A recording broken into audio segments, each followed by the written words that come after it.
área socioemocional en población adolescentes con malnutrición. Presentamos a la psicóloga Ana Bettina Lacunza.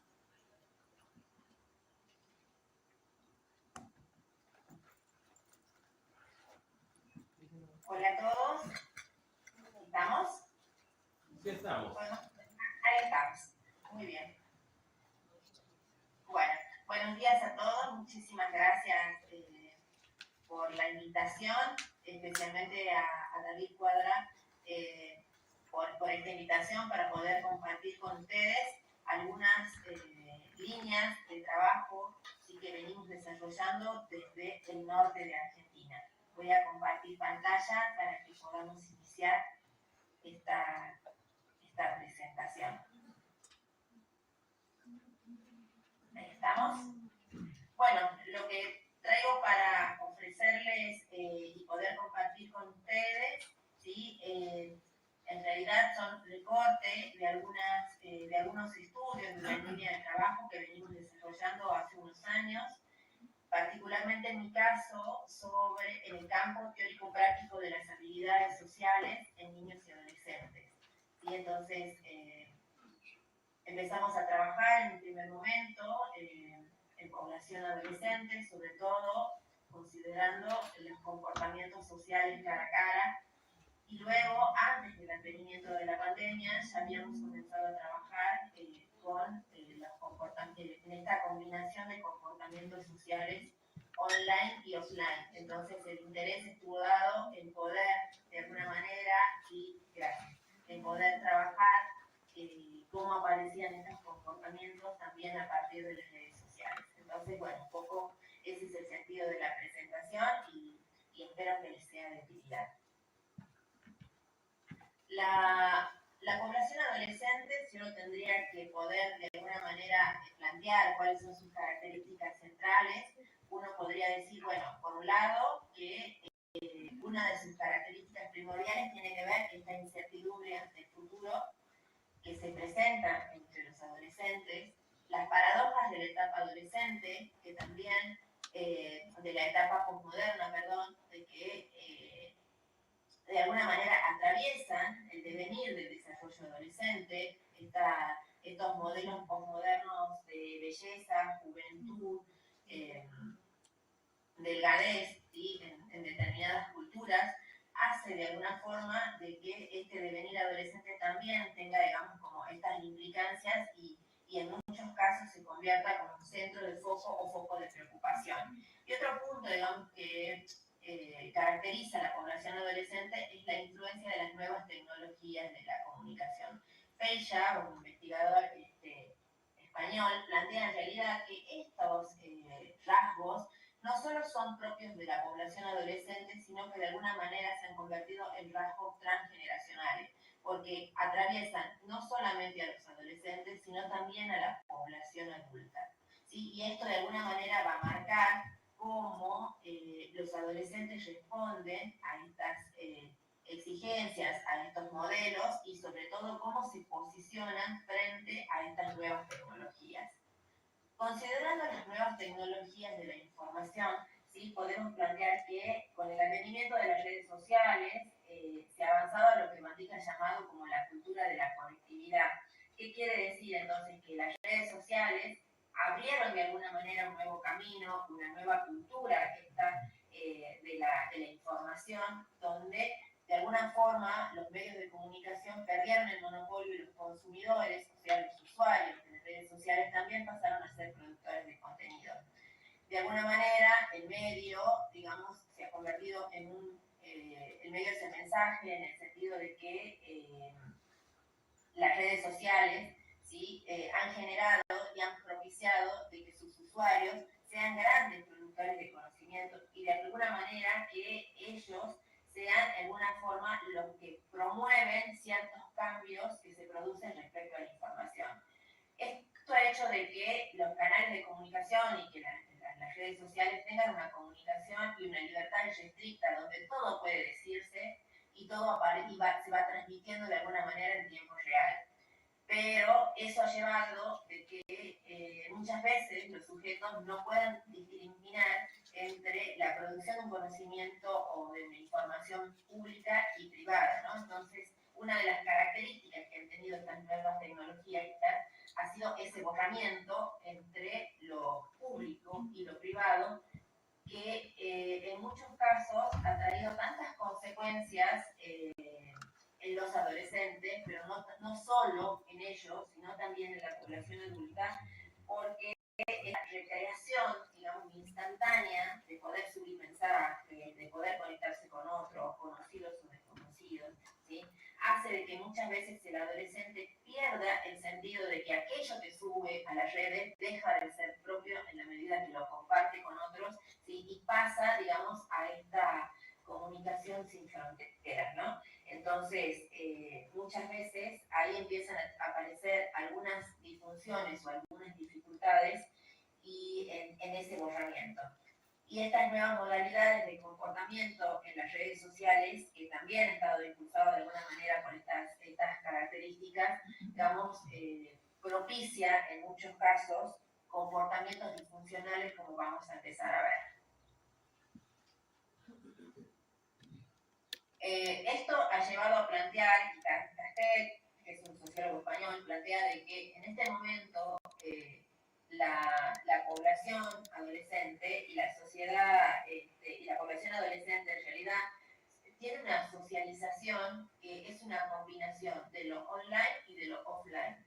Entonces el adolescente de alguna manera recrea, digamos, o pivotea en este devenir adolescente, ¿sí? Entre una combinación entre los comportamientos sociales cara a cara y aquellos comportamientos sociales mediados por las redes sociales, ¿no? Entonces, que en muchos casos, muchos adolescentes han puesto más el énfasis en esta socialización online, perdiéndose en muchos casos la vinculación cara a cara. Y esto ha sido, digamos, mucho más enfático a partir de la pandemia que nos atraviesa y que hace que de alguna manera también el adolescente haya puesto como en paréntesis o haya puesto de alguna manera en suspenso ciertas actividades cara a cara que favorecían el desarrollo adolescente. Una de estas tiene que ver particularmente, ¿sí?, con la conformación de grupos, la interacción con pares y el ejercicio que esa interacción con pares puede propiciar en el adolescente. El ejercicio de roles, el reconocimiento de normas, de pauta, aprendizaje de habilidades sociales necesarias, sobre todo en la etapa adolescente, para que éste pueda conformar, digamos, armar un guión personal y pueda de alguna forma ejercitar ciertos roles y ciertos comportamientos que le van a ser muy efectivos y necesarios para la vida adulta. ¿Sí? Entonces, ¿qué ha pasado de alguna manera con estas nuevas modalidades de interacción? ¿Sí? Los adolescentes de hoy son llamados por muchos autores como la generación hashtag, ¿sí? Porque han nacido y han vivido, digamos, todo su desarrollo dentro ya o atravesado por el uso de redes sociales. Entonces, en muchos casos, los adolescentes, estas nuevas modalidades de interacción hacen que los adolescentes utilicen Internet no solamente para buscar información, sino también para poder expresar sus características personales y poder, de alguna manera, incluirse en ciertos grupos. Pero en muchos casos, ese uso constante de sitios virtuales, como les decía, estas redes sociales, dispositivos electrónicos, pueden generarle obstáculos en el reconocimiento que el adolescente necesita respecto al otro para poder consolidar, ¿sí?, su identidad. Es así como el anonimato, la inmediatez, la viralización, aparece como estrategias disfuncionales en la interacción social y que van a marcar de alguna manera cómo se va configurando esta subjetividad adolescente, ¿no? Entonces van a tener un efecto muy importante o decisivo, ¿sí?, en cómo el adolescente se relaciona. Cuando nosotros hablamos del uso de Internet, estamos planteando si es que necesitamos tener, digamos, ciertas habilidades específicas para poder utilizarla, ¿sí? No todos, nosotros caso, que nacido en un contexto donde no estaba desarrollado el uso de Internet, de las redes sociales, y que eso ha sido, digamos, como progresivamente ha conllevado, digamos, la adquisición de ciertas habilidades. Y en realidad los estudios plantean, y hay todo un modelo de Van Dijk que me parece como muy interesante, ¿sí? De que sí son necesarias ciertas habilidades específicas a partir del uso de las nuevas tecnologías. Estas habilidades, ¿sí? Son necesarias para poder comprender de que no es solamente un uso mecánico. Hay habilidades operacionales como el de encender un dispositivo electrónico, a otras donde yo ya tengo que buscar por ciertos canales o la navegación de la información por ciertos sitios, ¿sí? O puedo no solamente buscar información, sino también yo necesito ser creadora de contenidos, entonces ahí también necesito tener como ciertas habilidades específicas, no sé, para hacer una wiki, para poder generar ciertos mensajes, para subir historias, para poder condensar quizás a partir de imágenes ciertos mensajes que yo quiero, digamos, como mostrar a los otros. Entonces ahí se necesitan ciertas habilidades de creación de contenido, pero no solamente son necesarias estas habilidades, podríamos decir de alguna manera funcionales u operacionales, sino que también el adolescente en este caso necesita recrear ciertas habilidades que resulten necesarias para que pueda hacer una lectura y una decodificación, ¿sí? De los contenidos sociales y socioemocionales también que se pueden de alguna manera aparecer en esos mensajes en la interacción con los otros. Aquí ya son necesarias ciertas habilidades de comunicación o ciertas habilidades sociales, podríamos decir, necesarias, ¿sí? Para poder interactuar en las redes sociales. Entonces, aquí es donde ponemos el énfasis, donde hemos empezado una línea de trabajo y donde en muchos casos es ahí donde en esos aspectos más socioemocionales van apareciendo ciertas dificultades respecto a lo que es, digamos, la interacción entre los adolescentes o con otros. Eso nos lleva a pensar y a plantear si es que interaccionar en las redes sociales, en el caso de los adolescentes, supone la presencia de habilidades sociales particulares. Yo estoy usando el concepto de habilidades sociales y quizás muchos de ustedes no ubiquen, digamos, o no tengan, refresquemos un poco a qué quiere decir este concepto.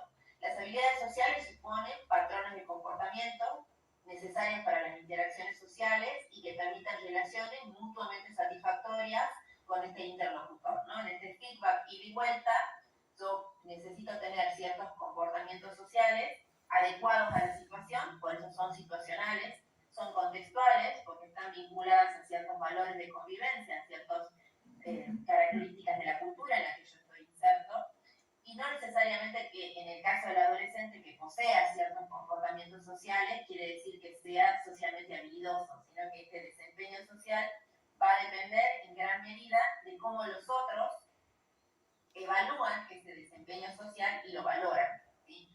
Que tiene que ver más con la competencia social. Bueno, entonces, en ese interjuego uno empieza a ver que las habilidades sociales suponen la interrelación de elementos o de factores, podríamos decir, que tienen que ver con lo personal y también tienen que ver con lo contextual.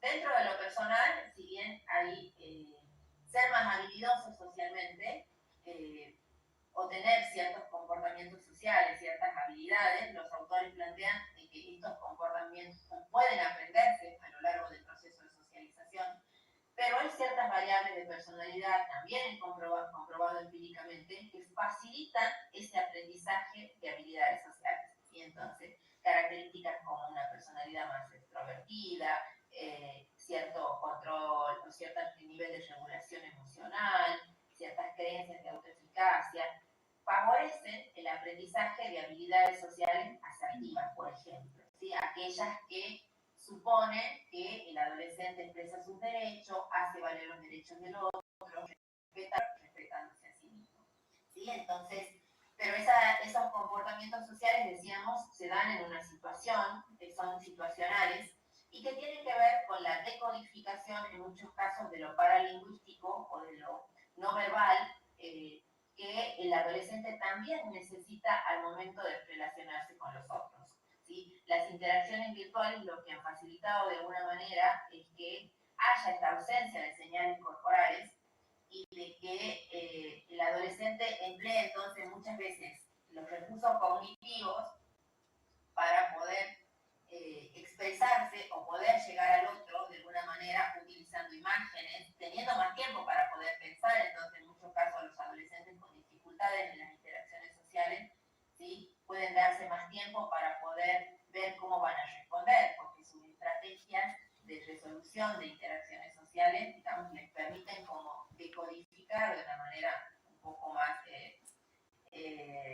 digamos, como tener más espacio o más tiempo en ese feedback, que no necesariamente es el mismo que se aparece cuando nos relacionamos cara a cara, ¿sí? Los autores plantean, y esto sí está, digamos, comprobado, de que los adolescentes, y mucho más con el efecto de pandemia, han perdido, de alguna manera, o no han tenido posibilidades de poder decodificar o aprender a decodificar esas señales corporales que son necesarias e importantes, digamos, en las interacciones. Y también lo contextual, porque en los comportamientos sociales cara a cara, no es lo mismo cuando el adolescente se relaciona con pares dentro del contexto escolar, fuera de esto, en el club, en una cancha, en la plaza, en un espacio de socialización, donde los contextos van variando. Y las culturas o los adolescentes urbanos respecto a adolescentes rurales, adolescentes urbanos quizás de grandes urbes respecto a adolescentes urbanos de ciudades más pequeñas, ¿sí? Entonces los contextos, los valores van modificándose y van de alguna manera recreando también ciertos comportamientos sociales que son aceptados en un contexto y no necesariamente en otro. Y el adolescente también tiene que aprender a hacer una lectura de esos contextos que resulten, digamos, como importantes. Saber, por ejemplo, que en algún momento ser habilidoso socialmente es esperar a que el otro termine, mantenerse callado, esperar que termine, no sé, esa presentación del profesor para poder recién hacer la pregunta necesaria para poder dilucidar alguna duda que pueda tener y no interrumpir en medio de la exposición, por ejemplo, ¿sí? Eso supone cierto nivel de habilidad social. En el caso de las plataformas digitales, los tipos diferentes de plataformas digitales serían como los contextos en el cual los adolescentes se van relacionando y tienen que también aprender, digamos, de alguna manera los códigos de esas plataformas para poder ser habilidoso de cómo relacionarse, ¿sí? En 90 caracteres, poder mandar un mensaje o solo con una imagen, poder de alguna forma despertar la atención de sus interlocutores, de sus amigos, de sus conocidos, de sus contactos, para generar mayor cantidad de likes, por ejemplo, ¿sí? Lo que nosotros decíamos, y no lo había tomado en la diapositiva anterior, es que hay variables personales, ¿sí?, que de alguna forma facilitan el aprendizaje de habilidades sociales o también dificultan este aprendizaje. Cuando uno habla de habilidades sociales en las redes o de comportamientos sociales vinculados a la virtualidad, uno tiene que pensar de que todos nos relacionamos con las redes sociales. Todos, adolescentes, adultos, nos relacionamos con las redes sociales. Pero no todos, ¿sí?, mostramos, por ejemplo, un uso problemático de Internet. El uso problemático de Internet tiene que ver, ¿sí?, con ese uso, digamos, no solamente extendido con el tiempo, sino que ese uso prolongado de Internet diariamente ha tenido un efecto en áreas significativas de la vida, por ejemplo, de ese adolescente. Le ha provocado una dificultad en el rendimiento escolar, ha generado mayores conflictos en el ámbito familiar, ha potenciado cierto aislamiento social. Entonces, ¿cómo ese uso de Internet se va volviendo problemático? Las estadísticas plantean, ¿sí?, de que es un porcentaje mínimo, o si uno comparara, digamos, con el uso extendido que hay de redes sociales, es un porcentaje mínimo quien presenta ese uso problemático. No todos los adolescentes, no todos los adultos tienen ese uso problemático. Ese uso problemático muchas veces se ve potenciado porque existe cierta vulnerabilidad psicológica a que el adolescente pueda convertirse, ¿sí?, en una cibervíctima, en un ciberagresor, ¿sí?, que tiene que ver con los déficits en las interacciones sociales que ya venía teniendo en sus relaciones cara a cara, ¿sí?, y que también muchas veces se puede haber potenciado por ciertas problemáticas, por ejemplo, de tipo internalizante o externalizante, ¿sí?, que haya podido tener a lo largo de su desarrollo y que puedan haberse manifestado mucho más en el uso de las redes sociales. Aquí los autores van a plantear dos cosas. Por un lado, hay adolescentes que en el cara a cara tenían dificultades en sus interacciones sociales. Esos adolescentes que uno los puede ver como los inhibidos, los aislados, a los que les costaba mucho relacionarse o hacer amigos. Esos adolescentes, por ejemplo, se han enriquecido con las interacciones online porque han podido tener, digamos, mayores interacciones con los otros, ¿sí?, a través de las redes sociales. Entonces, han generado mayor cantidad de amigos, han tenido, digamos, mayores interacciones, mayores vínculos de alguna manera virtuales. Entonces, y hay otros que de alguna manera han compensado estos déficits sociales a partir de las interacciones online. Y hay otros adolescentes que ya tenían buenas relaciones sociales en el cara a cara, ¿sí?, que tenían cierta capacidad de liderazgo, cierta capacidad, digamos, de popularidad o de interacciones con los otros, ¿sí?, y ha llevado a que los adolescentes puedan tener un mayor enriquecimiento social, ¿sí?, a partir del uso de estas redes sociales. Entonces, a partir de eso, podemos plantear, ¿hay riesgos o hay protección en el uso de las redes sociales para los adolescentes? Que es un poco como el sentido de esta presentación, ¿no? Bueno, considerando estas dos líneas, ¿sí?, de que pueden aparecer riesgo o protección, empezamos a trabajar con distintos grupos de adolescentes acá del norte de Argentina. Lo primero que les quiero mostrar es un estudio que hicimos pre-pandemia. Yo formo parte de un equipo de investigación de la Universidad Nacional de Tucumán, que veníamos trabajando ya con la presencia del primero con habilidades sociales y sus déficits en población adolescente. Luego habíamos visto de alguna manera el aumento de la presencia del comportamiento agresivo en población adolescente y empezamos a trabajar, digamos, en relación a eso.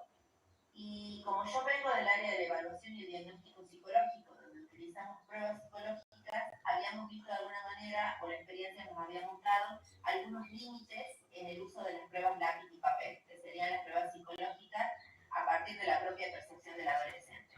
Entonces, eso nos llevó a combinar, digamos, las metodologías y a poder empezar a trabajar no solamente con la percepción de ellos en determinados medidos a partir de pruebas psicológicas, sino también empezar a ver sus voces y las significaciones que ellos le daban a esos comportamientos.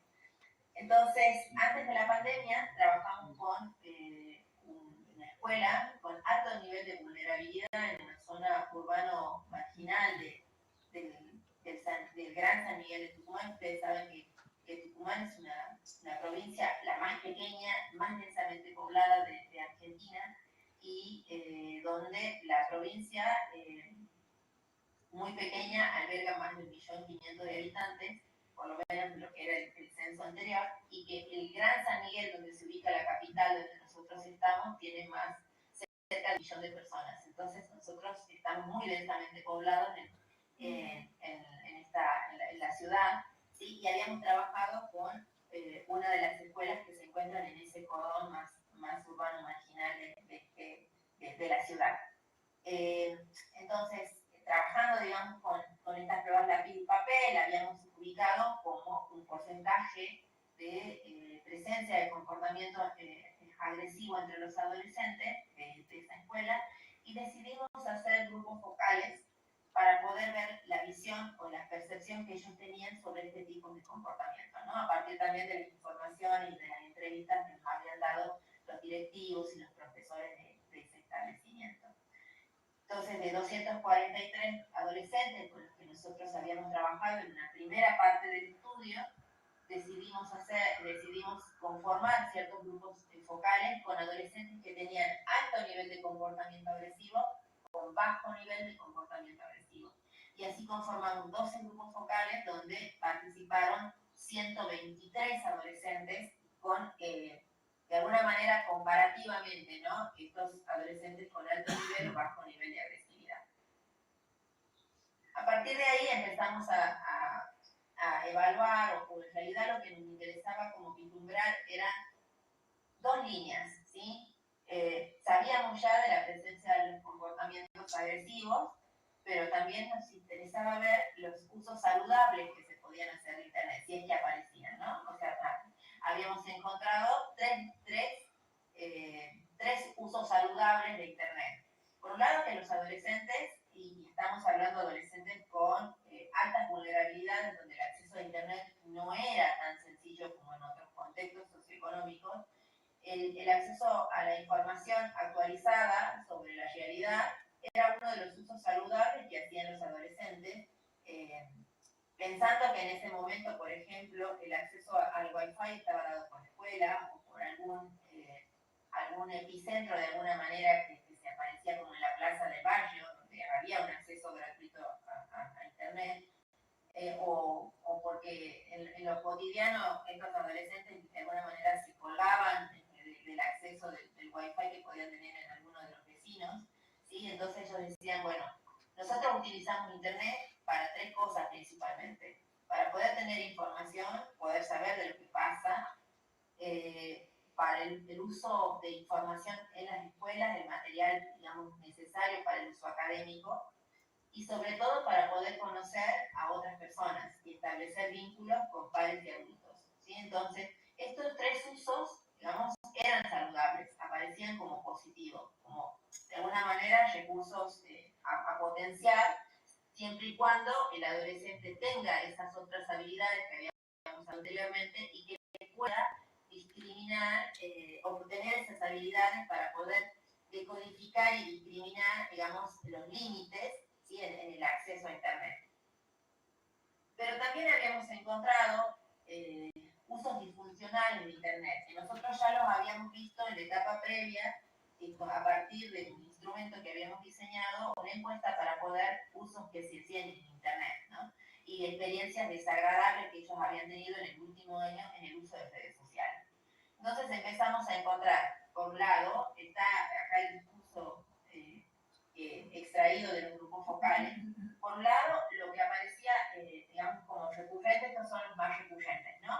Violación de la intimidad, hasta cuando, de alguna forma, este borramiento entre lo público y lo privado, y en el demostrar información del otro sin su consentimiento, la presencia de acoso, particularmente el acoso de adultos, ¿sí? En relación a estos menores, y cómo, digamos, volvían a aparecer como ciertos indicadores, a pesar de que el adolescente o las adolescentes, porque aparecen predominantemente mujeres, buscaban algún adulto para poder como evitar la situación, era como recurrente esa presencia de acoso. Cómo aparecía el grooming también, o porque les había pasado a alguien en la escuela y ese alguien, digamos, había comentado a otros. Cómo empezaban, digamos, en esta cuestión de relacionarse con no conocidos y cómo no podía la adolescente poder discriminar, digamos, hasta dónde llegaba este de dar información, o establecer la interacción sin conocerlo cara a cara, o hasta dónde, digamos, brindaba esa información y que cuando se violaba la intimidad de esta adolescente sin su consentimiento, ¿sí? Cómo aparecía el happy tappy, que era como el punto, digamos, como más fuerte que habíamos encontrado en relación a esta escuela.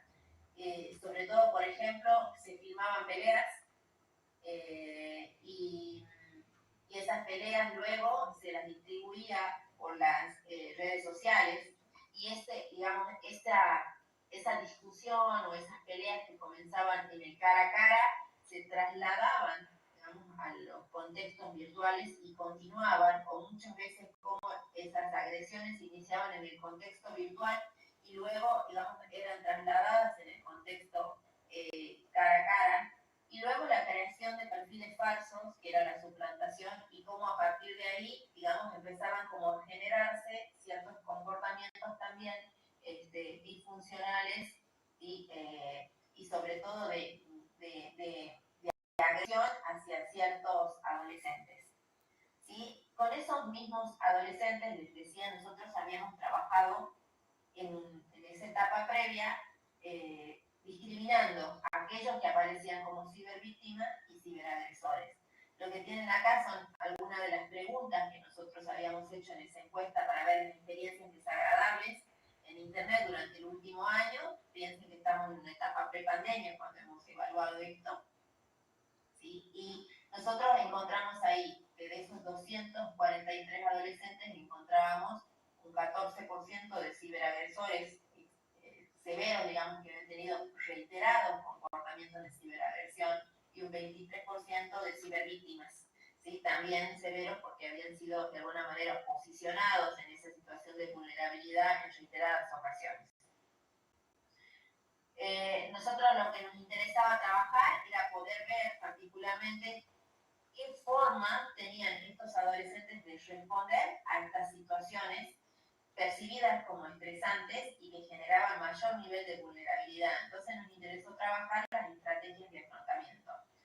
Habíamos encontrado que entre las cibervíctimas había particularmente estrategias de afrontamiento totalmente improductivas, donde las principales estaban en relación a no compartir, a no denunciar, a no buscar la ayuda de un otro, ¿sí? Reservarlo para sí, o considerar que era el responsable de la dificultad que estaba viviendo, o tener acciones que, reducción de la tensión, que apunten a una descarga de la tensión o del malestar vivido en ese momento, pero quizás esa reducción de la tensión tenía que ver con el consumo quizás de algún tipo de sustancia, el consumo de alcohol, la incapacidad de no hacer nada, por ejemplo, llanto, o decir no, esto va a pasar, o pensar de que de una manera mágica, por ejemplo, podría resolverse esta dificultad que muchas veces en la virtualidad iba creciendo constantemente. Por otro lado, ya en el tiempo de pandemia, comenzamos a trabajar con otro tipo de población, ya de contextos socioeconómicos medios, ¿sí? De una manera más personalizada, haciendo contacto con los tutores y los directivos de cada establecimiento para que ese mismo tutor sea de alguna manera el que invitara a adolescentes de sus divisiones a poder responder de manera anónima y voluntaria a ciertos cuestionarios sobre el uso de Internet. ¿Sí? Entonces, no habíamos hecho difusión por redes sociales, sino que era muy personalizado a partir del mismo consentimiento de los propios adolescentes que puedan responder de manera virtual estos cuestionarios. ¿Qué es lo que encontramos? Primero, nosotros estábamos interesados todos a ver cómo aparecía el uso problemático de Internet. Lo que encontramos es cómo el uso problemático se incrementa, ¿sí? En periodos de alta contagiosidad. Acá en Argentina ustedes saben que hemos tenido, en función de regiones del país, que supongo que debe haber sido lo mismo en su país, ¿sí? Digamos como los periodos de brote en relación a COVID, ¿no? Estamos hablando antes de la vacunación masiva, por lo menos acá en Argentina, en el 2020, empezamos a hacer como ciertas mediciones y empezamos a ver de cómo se incrementaba, ¿sí? Este uso problemático de Internet. Ese uso problemático de Internet se relacionaba con la escasa presencia de supervisión de un adulto dentro del contexto familiar en relación a qué uso se hacía del Internet y cómo la mayor vulnerabilidad aparecía en las adolescentes mujeres. Obviamente que con el inicio de la pandemia, el incremento de la utilización de Internet ha sido muy amplia, ¿sí? Pero también lo que se empieza a ver es de cómo esta medida sanitaria, ¿no?, del aislamiento social obligatorio y preventivo, por lo menos que nosotros hemos tenido de manera muy rígida los primeros meses de pandemia, hace de que el adolescente pierda todo tipo de contactos con pares de manera presencial y que solamente, digamos, la virtualidad sea su punto de vinculación. Y empezamos a ver, digamos, cómo en ciertos grupos, ¿sí?, aparecen también presencias de víctimas o cibervíctimas y de ciberagresores, ¿sí?, en relación, digamos, a estos usos disfuncionales que se hacían de Internet. En ese momento, lo que estábamos viviendo era particularmente la presencia de habilidades sociales, ¿sí? Si había habilidades sociales propias de Internet y cómo se utilizaban pensándolo en relación a las habilidades sociales que usualmente los adolescentes utilizan en el cara a cara. Entonces, ¿qué es lo que hemos encontrado? Sobre todo, lo que nos apareció como diferencias estadísticamente significativas. Que las adolescentes mujeres, sobre todo, eran aquellas que tenían de alguna manera dificultades para poder de alguna forma filtrar el tipo de información o tener cierto nivel de asertividad en el momento de brindar información a personas no conocidas por medio de redes sociales. Y que eso era un factor de riesgo de alguna manera, ¿sí?, para aquellos comportamientos agresivos que luego habíamos visto, digamos, si bien lo habíamos visto pre-pandemia, pero que podían aparecer en el uso de esas redes sociales. Otro punto que habíamos indagado, porque habíamos hecho la medición en meses de alto nivel del asco, del aislamiento social, era ver cómo los adolescentes, a pesar de tener un alto uso de Internet, pensemos que estábamos trabajando con adolescentes donde el acceso a Internet era, digamos, bastante facilitador, también por sus condiciones socioeconómicas, seguían, digamos, como priorizando o seguían deseando como estas relaciones cara a cara, ¿sí? Entonces, cómo era, digamos, cómo el adolescente, a pesar de estar atravesado y a pesar de estar como inmerso en estos contextos de virtualidad, el adolescente hoy en día sigue, digamos, enfatizando, por lo menos desde mi visión, estas relaciones con el otro cara a cara. Y entonces, ese quizás sea un elemento a poder trabajar luego en determinados contextos para poder propiciar, ¿sí?, el aprendizaje de habilidades más asertivas, ¿no?, entre los adolescentes. El tiempo de pandemia también nos llevó a centrarnos con esta escuela que veníamos trabajando pre-pandemia de alta vulnerabilidad, ¿sí?, ya por medio de la virtualidad, no solamente con los adolescentes, sino empezar a trabajar con los docentes y con los directivos. Sobre todo porque estábamos impedidos de poder ir a trabajar a las escuelas que estaban cerradas con estos adolescentes. ¿Sí? Entonces, hay dos cosas que yo quiero compartir, sobre todo en contextos de mayor vulnerabilidad y a partir de estas entrevistas en profundidad que empezamos a trabajar con los directivos, de cómo la escuela, en el tiempo de pandemia, en el tiempo pre-pandemia y también informalmente lo que empezamos ahora a trabajar en el tiempo post-pandemia, la escuela, sobre todo cuando el contexto de vulnerabilidad en el que está el adolescente es muy importante, la escuela aparece como un lugar no solamente de aprendizaje académico, sino también como un lugar de sostén emocional, de socialización y de subsistencia en muchos casos. En los contextos socioeconómicos desfavorecidos, el contexto familiar suele ser muy disfuncional y suele ser muy expulsivo. Muy expulsivo en el sentido de que la evidencia o la experiencia de trabajo en ese tipo de escuelas nos ha mostrado de que en muchos casos se lo expulsa tempranamente al adolescente del hogar.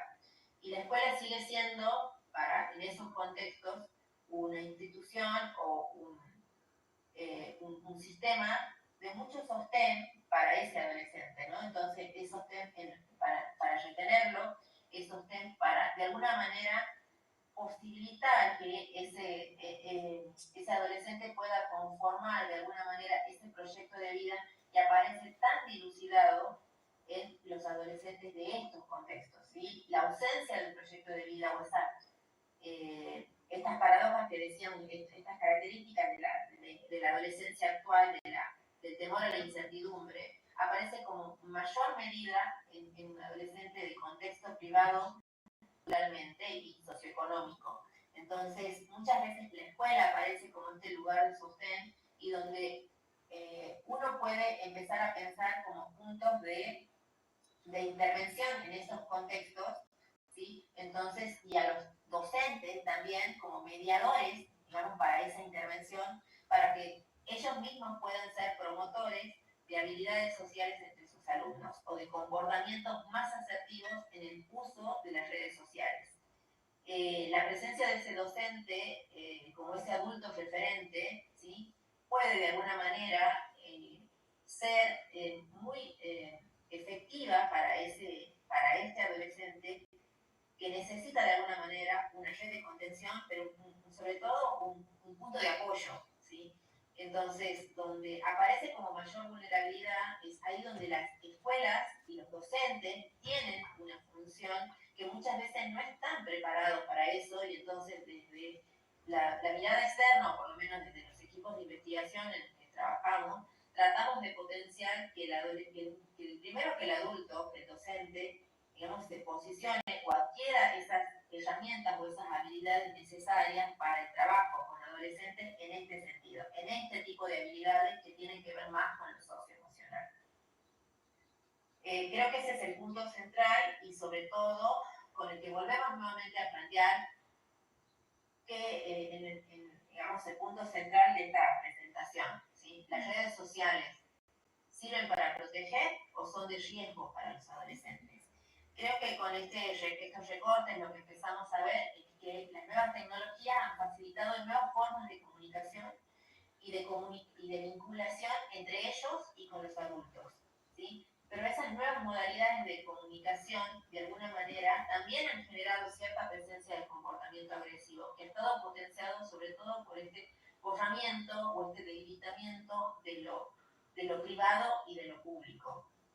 Es importante tener en cuenta de que no todos los adolescentes tienen ese uso problemático y que el punto central acá es considerar cuáles son esos aprendizajes sociales que ha tenido el adolescente o qué papel juegan estas características de personalidad o ciertos factores emocionales como autocontrol, regulación emocional, que hacen que ese adolescente que ya es vulnerable, ¿sí?, tenga de alguna manera, digamos, cierta comorbilidad con la presencia de estos comportamientos agresivos que empiezan a aparecer cuando tramita sus relaciones a través de las redes sociales. Más allá de eso, los adolescentes siguen planteando de que las experiencias de interacción cara a cara son espacios de aprendizaje, son espacios de disfrute, mucho más con este tiempo post-pandemia, cuando ellos han vuelto a relacionarse con los países.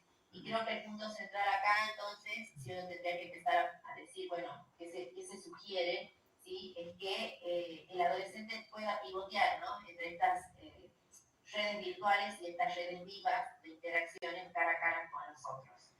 Y que entonces hayan aprendizajes, sea desde el contexto familiar, o sea desde el contexto de la escuela, aprendizaje de habilidades, sobre todo que le permitan una plena ciudadanía digital en los adolescentes. Creo que para eso la tarea que nos toca, y acá un poco como sintetizando ya para finalizar, es que en el contexto en el que estamos debemos visibilizar la participación de los adolescentes que tienen en el contexto online y cómo necesitamos de alguna manera propiciar espacios para que haya una alfabetización digital, no solamente en el adolescente, sino también en aquellos que vamos acompañando, ¿sí?, para que los adolescentes puedan tener un uso más saludable de redes sociales. En la medida que nosotros podamos facilitar esos espacios, vamos a permitir que el adolescente pueda desarrollar una cierta competencia social que le permita, digamos, comportamientos más colaborativos, que le permita reconocer sus propios derechos, los derechos de los otros, y que pueda de alguna manera poder tener esta verdadera ciudadanía digital, que no solamente sea un mero consumidor de contenidos digitales, sino que sea un productor de contenido, pero que en esa producción de contenidos haga siempre valer derechos propios, hacer valer derechos de los otros, y que de alguna manera eso les facilite, digamos, como una participación activa en la comunidad en la que se encuentran. Solamente cuando propiciemos eso, creo que vamos a poder empezar a pensar de que estas prevalencias o estas incidencias que aparecen hoy en día de comportamientos agresivos en las redes tiendan a disminuir. Sin ese aprendizaje, digamos, necesario, creo que las acciones pueden no llevar a buen puerto en la medida de que no acompañemos con estas acciones también complementarias, ¿sí? Así que bueno, creo que eso es todo, ¿sí? Y muchísimas gracias.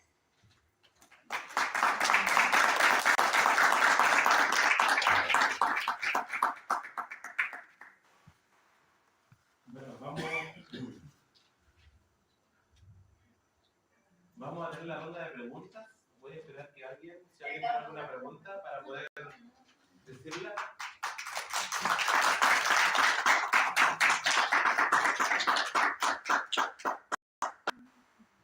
¿Alguna pregunta?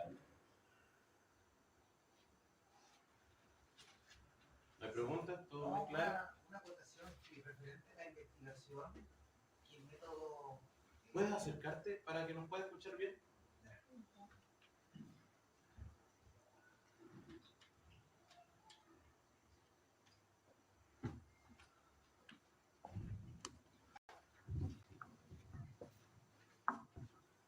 Hola, buenas.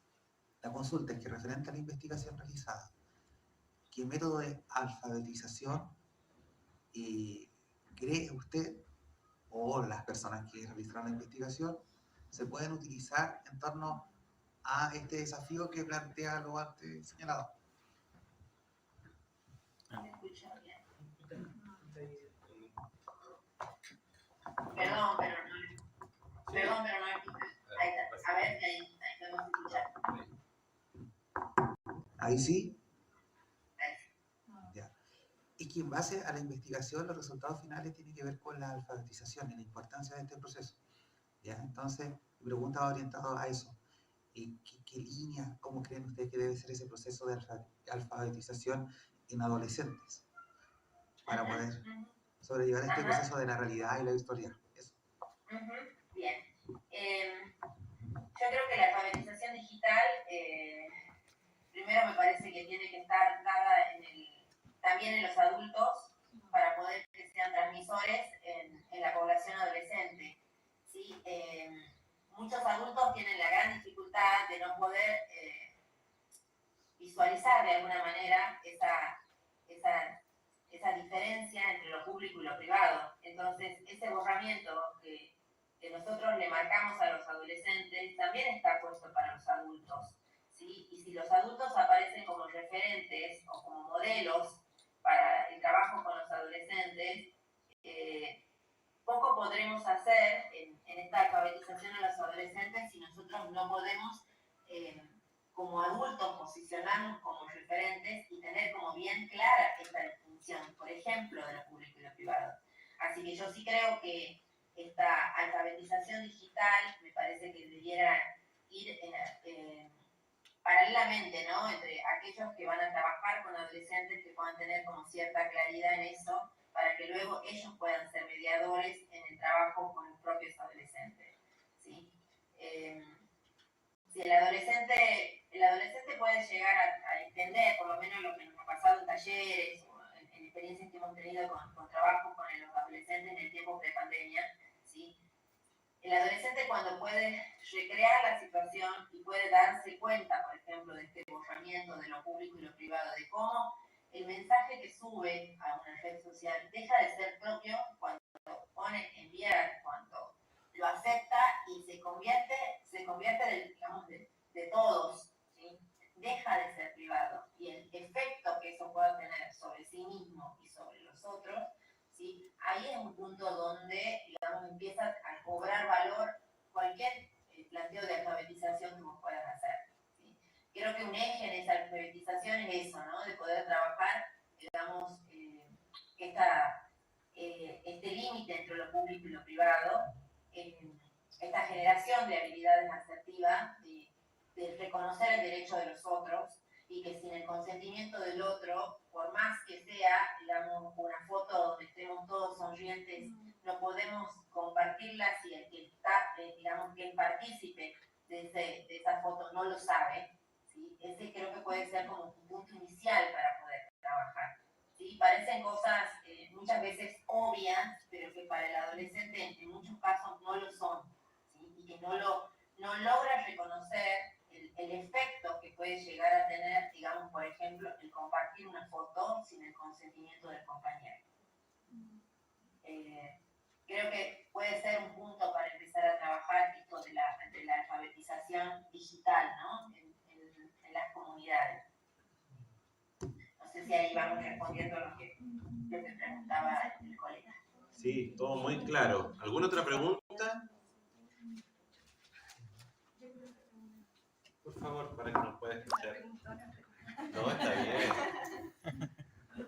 Soy muy curiosa. Sí, para que nos pueda escuchar muy bien el expositor. Ay, sí. Hola. Varias cosas. Primero, yo creo que como mamá yo también, la clave, no tengo adolescentes, tengo pequeños todavía, pero es el control parental. Y es lo que hablábamos de la ausencia dentro de los establecimientos de los apoderados en lo que ven sus hijos. Y que lo nombró también en el estudio en donde más había hecho uso del celular era cuando habían más adolescentes solos. Eso por un lado. Por lo otro, sí, ellos quieren salir, quieren juntarse, pero están todos con el celular en la mano aún. Y comunicándose a través del celular, mandándose, incluso conversando a través de WhatsApp, estando en el mismo círculo. Entonces ahí yo creo que también, no sé, como desafío, como decirles, bajen el celular y díganselo a la cara. Porque hasta eso les da vergüenza. Y lo otro que como desafío, que lo nombramos ayer con respecto a otra exposición, es que los docentes, aquí por lo menos en nuestra comuna y en nuestro establecimiento, estamos obsoletos. Porque en pandemia utilizamos distintos medios para poder generar la enseñanza y que ellos puedan aprender. Pero cuando llegamos al aula no teníamos los recursos y volvimos a la pizarra y al pulmón y dejamos nuevamente la tecnología afuera. Entonces, nuevamente nuestros estudiantes quedaron así como, mejor escriban, de hecho no llevan algunos ni cuadernos, escriben en el celular. Y yo creo que es ahí donde el desafío de nosotros como docentes de actualizarnos y ver el lado positivo en el desarrollo de estas competencias que generan las redes sociales y no tan solo quedarnos en lo negativo. De las cosas que vos decís, hay uno de los artículos que ahí aparecen como referenciados.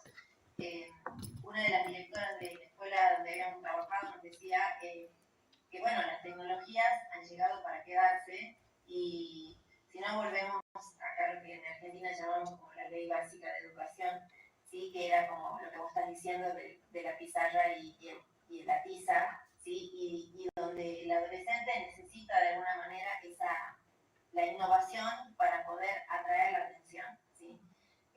Pero que eso también supone, no sé cómo pasará ya, en muchos casos los adolescentes, los profesores, los docentes, sobre todo hablo del nivel secundario, acá en la región norte del país, son lo que nosotros llamamos los profesores ómnibus, porque son los profesores que tienen 3 horas en un colegio, 3 horas en otro, 3 horas en otro, entonces muchas veces recorren en el día muchísimos lugares y no tienen el tiempo, ¿sí? Para extra, digamos, para poder quedarse a la capacitación en un colegio determinado o para poder de alguna manera involucrarse en lo que pasa en esa institución educativa, porque bueno, están rápidamente y saltan a otro lado, ¿sí? Porque creo que eso también favorecería de que si el docente puede hacer pie o foco en una sola institución o en dos solamente, ¿sí? Y y pueda tener mayor capacitación, mayor vinculación, mayor contacto con sus alumnos y con el grupo de la institución en la que está. Obviamente que las acciones pueden ser mucho más favorecedoras y compartidas. Entonces, creo que también ahí hay un punto como central de reflexión para aquellos que están en las políticas públicas, en el ámbito de la educación, para que puedan ver cómo facilitan a que el docente pueda, ¿no?, seguir trabajando, porque quizás no tiene los recursos tecnológicos, que lo ha tenido en la casa y que lo ha puesto propiamente, ¿sí?, y que se los ha pagado de su bolsillo en ese tiempo de pandemia, pero que ha vuelto a la escuela, y en la escuela hay lo que sería un proyector para, no sé, 20 divisiones. ¿Sí? Entonces es muy difícil decir que tenés que pedir, como en la universidad, ¿no?, en la universidad pública, que tenés que pedir con mucho tiempo de anticipación a ver si lográs tener el proyector o no. Entonces, digamos, en muchos casos es muy difícil, ¿no?, esa cuestión, pero creo que facilitaría esta mirada de que el docente, digamos, primero que se involucre, de que piense de que se tiene que amigar con la tecnología, o que tiene que capacitarse también, ¿no?, en esta alfabetización digital, y que pueden haber usos saludables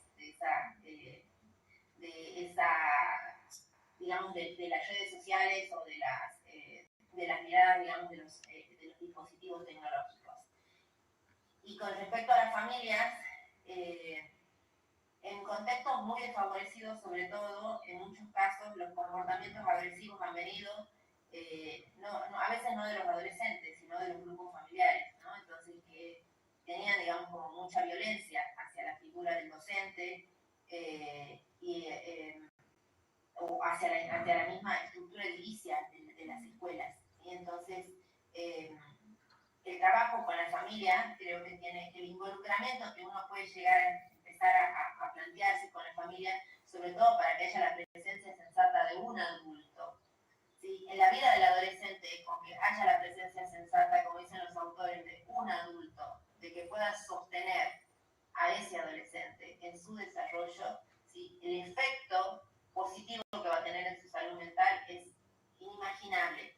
Quizá el mismo grupo familiar o la misma familia no registra, digamos, esa cuestión, ¿no?, de la presencia, de cómo su sola presencia o el sostén que puede llegar a ser, y que muchas veces esa carencia es cubierta por algún docente que se convierte en un referente para ese adolescente. Entonces, en ese modelo, ¿cómo se posiciona también el docente? Creo que lo que dice la colega, digamos, son como muchísimos desafíos, sobre todo porque independientemente de los contextos, ¿no?, en los contextos más desfavorecidos, quizá es impulsivo y el adolescente está solo. En los contextos económicos más favorecidos, la crianza está tercerizada, quizás porque los padres trabajan todo el día, y tampoco el adolescente tiene, digamos, un sostén, no económico, sino un sostén emocional, que es lo que necesita. Entonces, creo que eso es un punto también a promover para la vida sana de un adolescente. ¿Sí? Así que, bueno, lo que dice la compañera, no sé si yo tendría como la solución o qué decir, porque resulta muy complejo, pero creo que tomar esos tópicos que ella está diciendo y visibilizarlos es un poco como empezar a tratar de modificar, ¿no?, ciertas cosas que estén planteadas. Bueno, le damos las gracias a Ana Bettina Lacunza por su tiempo, ¿no es cierto? Y le damos un fuerte aplauso por parte de los participantes. Quiero agradecer a todos por la participación, el tiempo, la escucha, y bueno, a disposición de lo que necesiten. Estamos vinculadas con el profesor David, así que gracias a todos. Muchas gracias.